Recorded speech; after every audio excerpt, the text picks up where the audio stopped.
नमस्कार दोस्तों, स्वागत है आप सबका वर्मा जी टेक्निकल पर। तो दोस्तों, ये चल रही है हमारी मध्य प्रदेश की मंथली करंट अफेयर की सीरीज, जिसमें मैं आज आपको पढ़ाने वाला हूं दोस्तों, जून महीने का पूरे महीने का निचोड़ के साथ मध्य प्रदेश का करंट अफेयर। इससे पहले देखिए, जून मंथ का हमने एक पार्ट अपलोड कर दिया। ये आज इसका जून महीने का सेकंड पार्ट है। उसमें कुछ फॉल्ट आ गया था, इसलिए वो वीडियो वहीं रोकना पड़ा था। इसलिए इसका दूसरा पार्ट बना रहा हूँ। और दोस्तों, जो ये मध्य प्रदेश का करंट अफेयर है ना, इससे ना हर एग्जाम में क्वेश्चन पूछे ही जाते हैं। तो क्या है कि ये अभी आपका जो मध्य प्रदेश का करंट अफेयर है दोस्तों, ये हर किताबों में उपलब्ध नहीं हो पाता। इसलिए अब मैं जून, जुलाई, अगस्त, सितंबर 6 महीने का पिछला करंट अफेयर आपको बिल्कुल डिट्टो एक-एक डेट वाइज़ आपको प्रोवाइड करवा दूँगा, और आप याद करके परीक्षाओं में बिल्कुल प्रश्नों को सोल्व कर सकते हैं। तो चलिए फिर ज़्यादा टाइम नहीं लेते हुए वीडियो की शुरुआत करते हैं और लेते हैं आज का हमारा पहला क्वेश्चन। तो दोस्तों, हमारा पहला क्वेश्चन है कि हाल ही में श्री मनोज नहीं राजकुमार केसवानी जी का स्वर्गवास हो गया। उनका संबंध निम्नलिखित में से किससे था? ऐसे क्वेश्चन परीक्षा में पूछे जाते हैं। कोई भी जानी मानी हस्ती जिनका स्वर्गवास हो जाता है ना, उनका संबंध पूछा जाता है। वो कहाँ के रहने वाले हैं, उनका संबंध किस क्षेत्र से था। तो जल्दी से बता दो इसका आंसर क्या हो सकता है। तो दोस्तों, जिस किसी ने भी इसका ऑप्शन चूज किया, आपने पत्रकारिता, बिल्कुल आपका सही जवाब थे। तो ये जो राजकुमार जो केसवानी जी थे ना, ये पत्रकारिता से संबंध थे। चलिए थोड़ा सा डिटेल बता देता हूँ मैं आपको। देखिए, ये रही डिटेल सामने। क्या डिटेल है, कब हुआ था इनका स्वर्गवास? तो बुधवार 16 जून 2021 को। बोले सर, जून का पढ़ा रहे हो? मैं बोल रहा हूँ दोस्तों, जून, जुलाई, अगस्त, सितंबर में पूरे कवर करवाऊंगा। थोड़ा सा मैं बिजी था, इसलिए वीडियो नहीं आ पाया था, लेकिन अब रेगुलर वीडियो आएंगे। मतलब आने वाली जो भी परीक्षाएं, उसके लिए आपके लिए समझ लो ये रामबाण साबित होने वाला है। तो जो हमारे गृह मंत्री है कौन, नरोत्तम मिश्रा, गृह मंत्री है ना ये मध्य प्रदेश के। तो इन्होंने वरिष्ठ पत्रकार स्वर्गीय श्री राजकुमार केसवानी जी के निवास पहुंचकर परिजनों से शोक संवेदना व्यक्त की। यानी कि कुल मिला के कहने का मतलब ये था कि इनका संबंध पत्रकारिता से था, है ना। अब ये शोक संवेदना व्यक्त की, ये आपको पढ़ने की क्या जरूरत है ना। तो अब चलते हम क्या अगले वाले क्वेश्चन पे। ये हमारा क्वेश्चन नंबर 1 हो गया। अब हम चलते हैं नेक्स्ट वाले क्वेश्चन पे। तो क्या है हमारा अगला क्वेश्चन? दोस्तों, अगला हमारा 10वें नंबर का क्वेश्चन है कि मध्य प्रदेश के मुख्यमंत्री ने डॉक्टर हेडगेवार की पुण्यतिथि पर उन्हें नमन किया। उनका संबंध निम्नलिखित में से किससे था? बोले सर, ये भी कोई क्वेश्चन पढ़ा रहे हो, कोई मुख्यमंत्री ने किसको नमन किया? मुख्यमंत्री तो लाखों आदमियों को रोज नमन करते होंगे, तो क्या सबके बारे में आप पढ़ाओगे क्या? जी नहीं दोस्तों, देखिए, जो पर्सनालिटी, जो नामी जाने माने पर्सनालिटी होती है ना, और उनकी पुण्यतिथियां होती है, जैसे महात्मा गांधी वगैरह हो गए, जो नामी नामी ग्रामी जो पर्सनालिटी होती है, उनके बारे में तो पूछा ही जाएगा यार। तो ये डॉक्टर हेगेडवार, ये छोटे-मोटे व्यक्ति नहीं थे, इसलिए इनको याद करना है। तो बताओ इनका संबंध किससे था? क्या थे ये? राजनेता थे, राष्ट्रीय स्वयंसेवा संघ से संबंधित है, लेखक थे, गायक थे? क्या इसका आंसर हो सकता है? तो दोस्तों, इसका आंसर है राष्ट्रीय स्वयंसेवा संघ से इनका संबंध है। चलो पूरी डिटेल बता देता हूँ आपको, ताकि ज़्यादा से ज़्यादा क्वेश्चन कवर हो जाए। तो ये रही दोस्तों डिटेल। तो कब की बात है? सोमवार 21 जून 2021 को मुख्यमंत्री श्री शिवराज सिंह चौहान ने राष्ट्रीय स्वयंसेवक संघ के संस्थापक थे। ये कौन? डॉक्टर केशव बलराम हेगेडवार। तो उनका पूरा नाम क्या था? डॉक्टर केशव बलिराम हेगेडवार का पुण्य तिथि पर उन्हें नमन किया है। मुख्यमंत्री श्री चौहान ने निवास पर उनके चित्र पर माल्यार्पण किया है। यानी कि ये सारी कुछ बात की। यानी कहने का मतलब ये है कि ये जो डॉक्टर कौन, केशव बलिराम हेगड़वार, इन्होंने ना जो हमारा राष्ट्रीय स्वयं सेवा संघ है, यानी कि आरएसएस, इनके संस्थापक है ये। तो इनकी पुण्यतिथि पर इनको कब आती है? ये 21 जून को आती है। तो ये हमको याद करना था। भाई, ऐसे जो पर्सनालिटी होती है, जो ना जानी मानी पर्सनालिटी होती है ना, उनके बारे में तो हमको याद होना ही जरूरी है। तो किससे संबंध था इनका?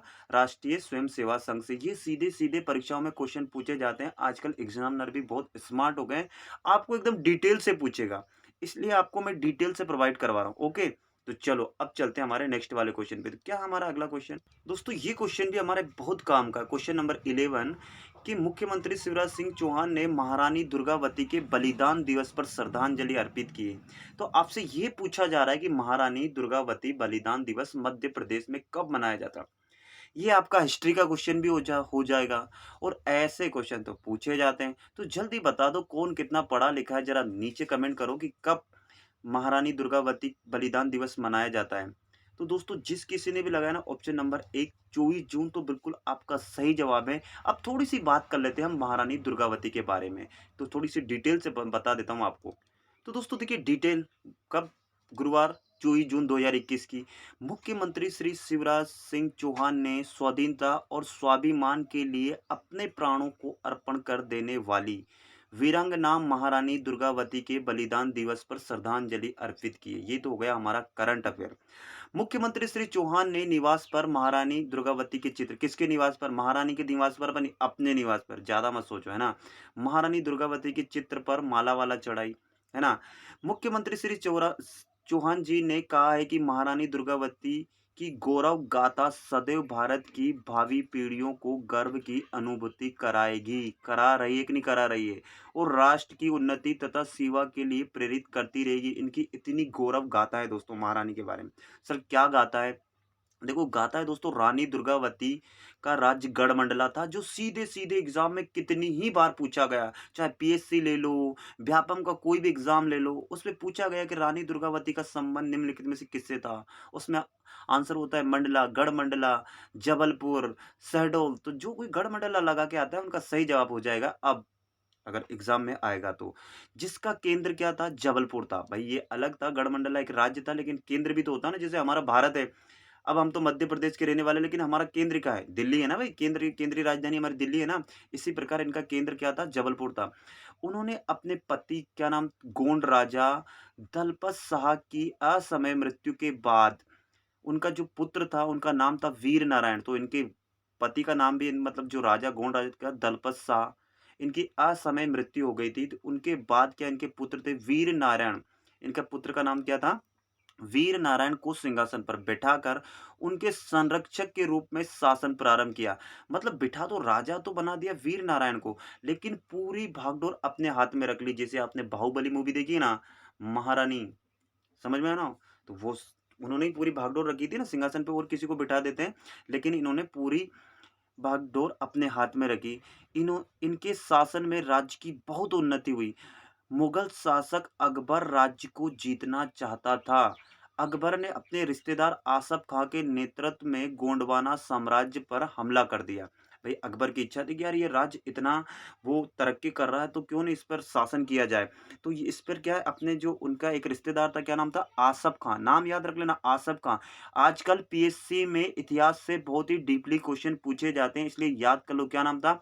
आसफ खां के नेतृत्व में गोंडवाना साम्राज्य पर हमला कर दिया गया। रानी ने अंत समय तक भीषण संघर्ष किया। एक महिला थी यार, महिला तो महिलाएं होती हैं, लेकिन भीषण संघर्ष किया। अंततः 24 जून 1564 को रानी ने अपनी कटार स्वयं ही अपने सीने में भोंककर आत्म बलिदान दे दिया। तो ऐसी महिलाओं को दोस्तों हम भी नमन करते हैं, है ना, साक्षात प्रणाम करते हैं। ऐसी महिलाओं से अब इनकी गाथा तो यार गाई जाएगी ना। ऐसी जब इतना बलिदान दिया, तो मध्य प्रदेश क्या, मैं तो बोल रहा हूँ पूरे भारत देश को ऐसी ऐसी वीरांगनाओं के लिए कोई अलग से वो कैंपेन चलाना चाहिए। बहुत बड़ी उपलब्धि थी यार, अपने आप को मार देना, मतलब अपने काम के प्रति, अपने राज्य के प्रति। लेकिन देखिए स्वाधीनता मतलब उन्होंने पराधीनता स्वीकार नहीं किया, भले अपनी जान निछावर कर दी। तो ये होता है संघर्ष, है ना। आप बोलो सर हम भी संघर्ष कर रहे हैं एग्जाम के लिए। एग्जाम के लिए कोई संघर्ष, इन्होंने अपनी जान ही दे दी, इतने इसको बोलते हैं संघर्ष।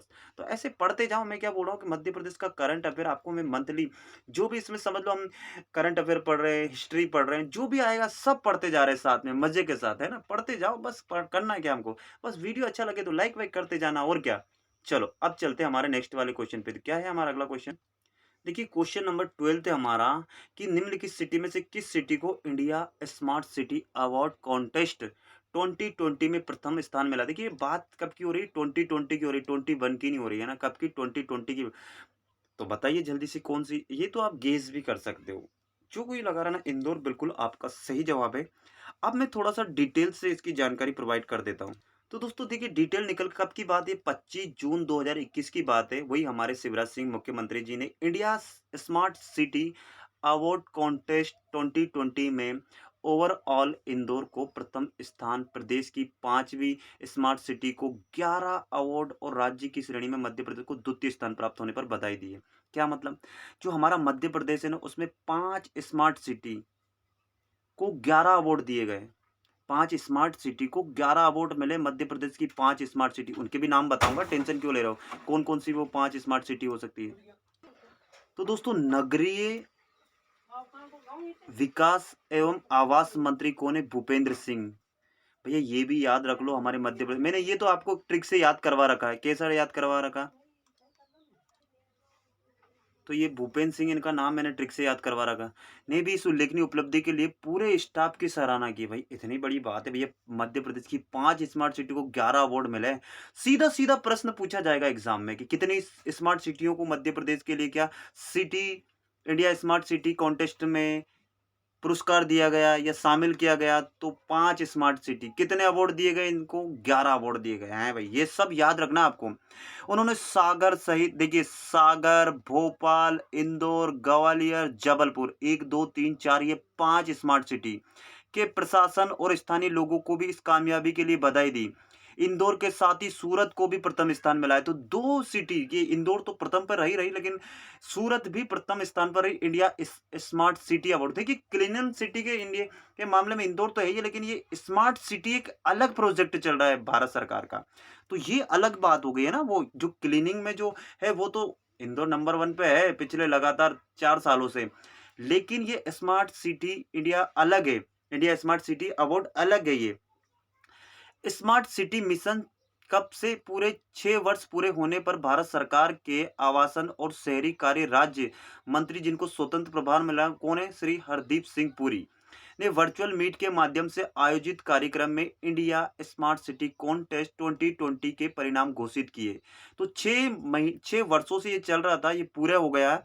तो इसलिए किन्होंने किया इसका उद्घाटन? हरदीप सिंह पुरी, ये केंद्रीय मंत्री है। और ये भूपेंद्र सिंह हमारे कौन से हैं? राज्य मंत्री है ना भाई, ये मध्य प्रदेश के हैं और ये केंद्रीय लेवल पर देखते हैं। तो ये दोनों बात हो गई। तो ये इतनी डिटेल थी ये वीडियो, आप ये मतलब पोस्ट करके एक काम करो, स्क्रीनशॉट ले लो, क्योंकि इससे दोस्तों क्वेश्चन पूछे ही जाएंगे। तो मैं देखिए क्वेश्चन कैसे बनेंगे। देखिए कितनी सिटियों को दिया गया मध्य प्रदेश की? तो 5। देखिए पूरे इंडिया में से 5 तो सिर्फ मध्य प्रदेश की सिटी ले ली और उसमें से 11 को दिया गया पुरस्कार। 5 मतलब एक सिटी को 2-2 भी मिले होंगे। चलो वो भी अगला क्वेश्चन है, मैं आपको वो भी बता देता हूँ। तो ये रही आगे की डिटेल। देखिए प्रोजेक्ट अवार्ड की हम बात कर लेते हैं। देखिए बिल्ट एनवायरनमेंट थीम के लिए इंदौर की 56 दुकान प्रोजेक्ट के लिए प्रथम स्थान मिला है। इसके बाद सैनिटेशन थीम के लिए इंदौर की तिरुपति शहर के साथ municipal waste management system theme में प्रथम स्थान मिला है। ये सब अलग अलग है। कल्चर थीम में इंदौर की कंजर्वेशन ऑफ विल्ट हेरिटेज के लिए प्रथम स्थान एवं ग्वालियर को डिजिटल म्यूजियम के लिए तृतीय स्थान। ये जो 11 अवार्ड दिए ना, वो 11 अवार्ड के नाम बता रहा हूँ मैं।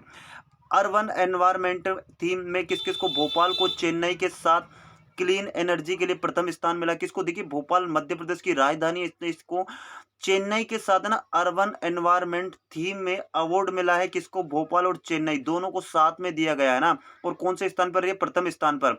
इसके बाद अगला अवार्ड हो गया दोस्तों इनोवेशन अवार्ड। ये हम प्रोजेक्ट अवार्ड की बात कर रहे थे, अब ये इनोवेशन अवार्ड की बात करें। Innovation idea idea award theme में इंदौर को कार्बन क्रेडिट फाइनेंसिंग मैकेनिज्म के लिए प्रथम स्थान प्राप्त हुआ है। तो देखिए इंदौर को, देखिए एक तो यहाँ मिल गया था, यहाँ मिल गया था, मतलब ऐसे करके पूरे कितने अवार्ड मिले हमें? 11। राउंड 1 सिटी में इंदौर को प्रथम एवं जबलपुर को तृतीय स्थान प्राप्त हुआ। राउंड 3 सिटीज में सागर को द्वितीय स्थान प्राप्त हुआ। ऐसे मिलकर हमको कितने अवार्ड मिले? 11 अवार्ड मिले हैं। तो ये बात भी थोड़ा सा याद रख लेना। अब चलते हैं हमारे नेक्स्ट वाले क्वेश्चन पर। ये देखो क्वेश्चन नंबर 13 इसी से रिलेटेड है। देखिए India smart city award contest 2020 में मध्य प्रदेश की किस सिटी को कल्चर श्रेणी के लिए सम्मानित किया? देखिए मैंने अलग अलग बताया ना, प्रोजेक्ट श्रेणी, कल्चर श्रेणी। तो बताओ तो जल्दी से, मैंने बता दिया पहले, आप क्या इसका आंसर है? अरे ग्वालियर इसका आंसर है दोस्तों। तो कब की बात है ये? शुक्रवार 25 जून 2021 की बात है। पर्यटन संस्कृति और ये, लेकिन बात 2020 की हो रही है, यहाँ मत सोचना 2021 है ना। पर्यटन संस्कृति और अध्यात्म मंत्री कौन? मध्य प्रदेश की उषा ठाकुर जी ने India smart city award contest 2020 में कल्चर श्रेणी में ग्वालियर को डिजिटल म्यूजियम के लिए सम्मानित किए जाने पर बधाई और शुभकामनाएं दी है। सुश्री ठाकुर ने कहा है कि ग्वालियर स्मार्ट सिटी के प्रयासों ने विरासतों का संरक्षण करने के साथ ही महत्वपूर्ण योजनाओं के माध्यम से शहर के विकास को भी गति प्रदान की है। सुश्री ठाकुर ने राष्ट्रीय पटल पर ग्वालियर को अंकित करने में अपनी महत्वपूर्ण भूमिका निभाने वाले समस्त प्रशासनिक अमले और जनता का धन्यवाद दिया है। तो ये बात थी, ये मैंने बता ही दिया था कि उल्लेखनीय स्मार्ट सिटी 6 वर्ष पूर्ण होने पर भारत सरकार के आवासन और शहरी कार्य राज्य मंत्री जो कौन है? श्री हरदीप सिंह पुरी ने वर्चुअल मीट के माध्यम से आयोजित कार्यक्रम में इंडिया स्मार्ट सिटी कॉन्ट्रैक्ट 2020 के परिणाम घोषित किए। तो आपको पूछा जाए कि इसके परिणाम किसने घोषित किए थे, कैसे किए थे, कोई सबमिट हुई थी, वर्चुअल हुई थी, क्या हुई थी? तो ये सब जानकारी आपको 6 वर्ष पूरे हो गए इसको किसके लिए, ये ये इंडिया स्मार्ट सिटी, ये एक प्रोजेक्ट चल रहा है, उसमें 6 वर्ष पूरे हो गए और उसका रिजल्ट घोषित किया जिसमें ये मध्य प्रदेश ने ये कारनामा हासिल किया है। तो आपको ये ऐसे क्वेश्चन ही तो परीक्षा में पूछे जाते हैं। तो वीडियो अच्छा लग रहा है तो वीडियो को लाइक करना, चैनल को सब्सक्राइब करना, अपने दोस्तों में शेयर करना। अभी जाना नहीं कहीं, और भी क्वेश्चन है, पूरे महीने का पढ़ा रहे तो पूरे महीने का ही पढ़ेंगे ना, है ना। तो अगला हमारा क्वेश्चन नंबर 14 कि बंकिम चंद्र चट्टोपाध्याय की जयंती कब मनाई जाती है? बोले सर ये कैसा क्वेश्चन पूछ लिया, ये क्या पूछने की जरूरत थी, इस क्वेश्चन की क्या जरूरत पड़ गई? जरूरत तो है भैया, जल्दी बताओ बंकिम चंद्र चट्टोपाध्याय की जयंती कब मनाई जाती है? तो दोस्तों ये मनाई जाती है 27 जून को। सर इसको इसमें जून के महीने में क्यों लिया? क्योंकि 27 जून को मनाई जाती है ना दोस्तों, इसलिए लिया। और ये कोई जानी मानी हस्ती है ना, कोई छोटे मोटे व्यक्ति तो है नहीं। तो इनके बारे में जल्दी से बताओ, इन्होंने क्या की रचना की थी? जल्दी से बता सकते हो, किसी नीचे कमेंट करो, इन्होंने क्या काय की रचना की थी? राष्ट्रीय गीत की थी या राष्ट्रीय गान की थी? दोनों में आप उलझ जाते हो कि यार राष्ट्रीय गीत की वंदे मातरम की थी या राष्ट्रीय गान जनगण मन।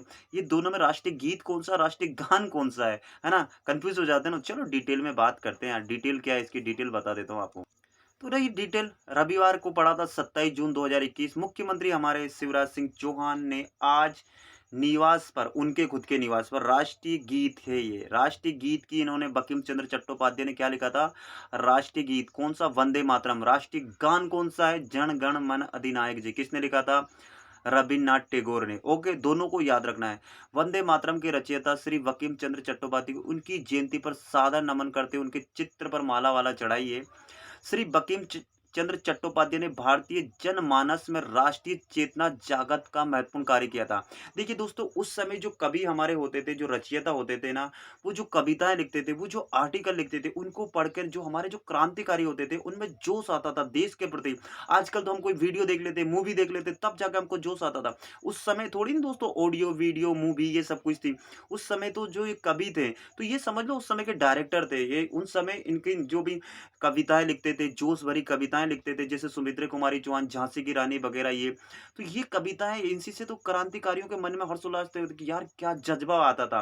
तो इसलिए ना, इसलिए इनको याद किया जाता है, क्योंकि इन्होंने ही तो हमारे देश को आज़ादी के लिए बहुत बड़े योगदान दिए। भाई अगर ये कविताएँ-वविताएँ लिखते हैं, उनमें जोश आता, क्रांतिकारी ने जो अपना सारा ये किया, तो सारी कहानियाँ साथ में जुड़कर चलती है। आप बोलोगे सर ये कविताएँ लिख दी तो कौन-सी बड़ी बात कर दी? तो उस समय के हिसाब से दोस्तों ये बहुत बड़ी बात थी, है ना? समझ रहे हो बात को? तो श्री बंकिम चंद्र चट्टोपाध्याय ने भारतीय जनमानस में राष्ट्रीय चेतना जगाने का महत्वपूर्ण कार्य किया था। राष्ट्रीय वंदे मातरम भारतीय स्वतंत्रता संग्राम में क्रांतिकारियों का प्रेरणा स्रोत बना था। देखिए मैंने बताया ना, उनका सर्वाधिक प्रसिद्ध उपन्यास है, क्या उपन्यास लिखा? आनंद मठ। तो आपसे पूछा जाता है कि आनंद मठ के रचयिता कौन है, तो वो कौन है? बंकिम चंद्र चट्टोपाध्याय है। बंकिम चंद्र चट्टोपाध्याय का जन्म कब हुआ था? 1838 में हुआ था। कहाँ हुआ? 1838 में उत्तरी 24 परगना में हुआ था। तो नीचे कमेंट करके बताना कि ये उत्तरी 24 परगना किस राज्य में है ना? ये आपका कमेंट करके बताना जल्दी से जल्दी, इसका आंसर क्या होगा। तो देखो आपको ये देखिए दोस्त, जब हम पूरा रिलेट करके पढ़ते हैं ना, पूरी कहानी रिलेट करके पढ़ते हैं ना, तभी जाके हमको थोड़ा-सा पढ़ने में मज़ा आता है। आता है कि नहीं आता है? तो इसी प्रकार मैं क्या बोल रहा हूँ, अभी तो हमारा जून का चल रहा है, फिर जुलाई, अगस्त, सितंबर सारे के सारे आपको मंथली करंट अफेयर प्रोवाइड कर रहा हूँ, और जिसके बाद मैं सोच रहा हूँ डेली करंट अफेयर की सीरीज़ भी आपको दूँगा। लेकिन पहले ये मैं क्या करूँ, ये मंथली पूरा अभी तक जो चल रहा है ना, मंथली खत्म करने के बाद आपको डेली करंट अफेयर की देने लगूँगा। ओके?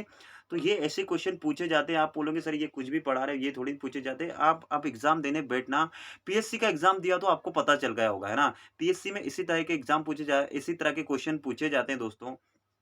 चलो, अब चलते हैं नेक्स्ट वाले क्वेश्चन पर।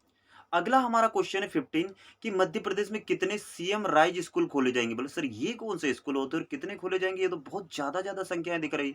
तो बिल्कुल सर ये क्वेश्चन बना है इसलिए मैं आपको पढ़ा रहा हूँ। तो दोस्तों 9200 यानी कि 9200 सीएम राइज स्कूल खोले जाएँगे। बोले सर ये क्या होता है? इससे हमें क्या फ़ायदा? तो ये आप जो पढ़ाई कर रहे हैं, जब स्कूल खोले जाएँगे तो ज़ाहिर-सी बात है आपको टीचर-वीचर की नौकरी भी तो मिलेगी ना। तो चलो थोड़ा-सा डिटेल में आपको बता देता हूँ। तो ये रही डिटेल, 92 9200 सीएम राइज स्कूल खोलेंगे। कहाँ? मध्य प्रदेश।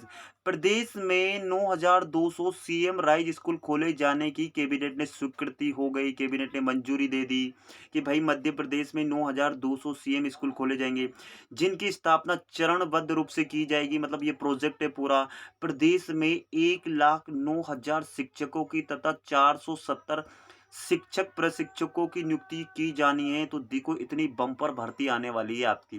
अब ये प्रोजेक्ट चल रहा है, कभी भी नोटिफिकेशन आ सकता है। जैसे कुछ स्कूल बन जाएंगे तो कभी भी नोटिफिकेशन आ सकता है। तो इसलिए पढ़ाई करते रहो, ऐसा नहीं है। फल की चिंता मत करो, नौकरियां आएगी। अभी आप डिप्रेशन में नहीं, यार क्या पढ़े, कोई वैकेंसी नहीं है तो हम क्यों पढ़े। दोस्तों जिस दिन वैकेंसी आ जाएंगे ना, 2 महीने का टाइम भी नहीं आपको मिलने वाला है, फिर बोलोगे यार उस समय हम पढ़ लेते तो अच्छा होता है। तो समय रहते कर लो। जो काम समय रहते हो जाता है वो बाद में कभी जीवन में नहीं हो सकता है। इसलिए आपको मैं सलाह दे रहा हूँ, आपको मानना है नहीं मानना आपके ऊपर है, कि पढ़ाई तो रेगुलर जारी रखो, है ना? समझ रहे हो ना दोस्तों?